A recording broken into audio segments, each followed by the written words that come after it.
Hello. হ্যাঁ বলুন sir, আপনি কে বলছেন? পরিচয়টাকে দিন। হ্যাঁ, আমি বাপ্পি বলছি। হ্যাঁ বলুন।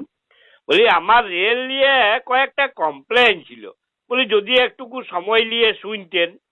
হ্যাঁ বলুন, আপনার কি কমপ্লেন আছে?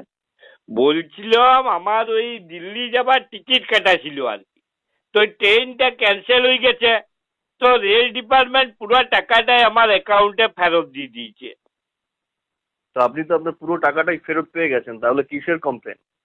না, মানে আমি যদি দুদিন আগে মনে করুন আমার ট্রেনটা মানে টিকিটটা যদি ক্যান্সেল করতাম, তো তাহলে কি আপনি আমাকে পুরো টাকাটা ফেরত দিতেন?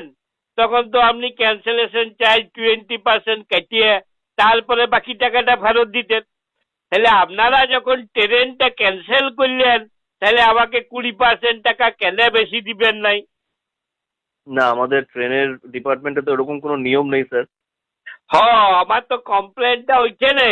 বলি নিয়ম নাই তো তাহলে নিয়ম করুন।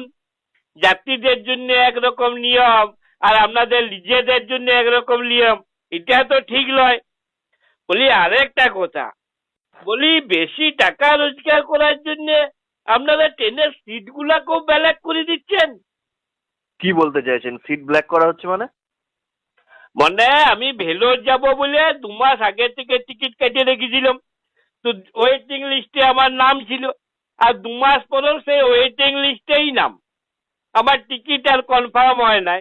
আর এদিকে আমার বন্ধু তেবড়া এই 2 দিন আগে বুঝলেন বেশি টাকা দিয়ে টিকিট কেটে আপনার চলে গেলেন ভেলোর, বলে আপনারা তৎকালের নামে সিটগুলাকে ব্যালেক করে দিলেন।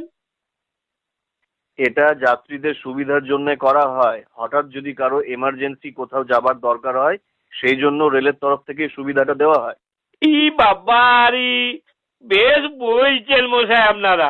বলে এমার্জেন্সি দরকারটাই দরকার, আর যা 2 মাস আগে থেকে দরকার সেই দরকারটা দরকার নয়। মনে বলতে চাইছেন আপনাদের ট্রেন, আপনাদের লাইন, আপনারা যা আইন করবেন তাই মানিয়ে নিতে হবে। আচ্ছা, আরে একটা কথা বলুন দেখি। বলুন বলুন, আপনার কি বলার আছে তাড়াতাড়ি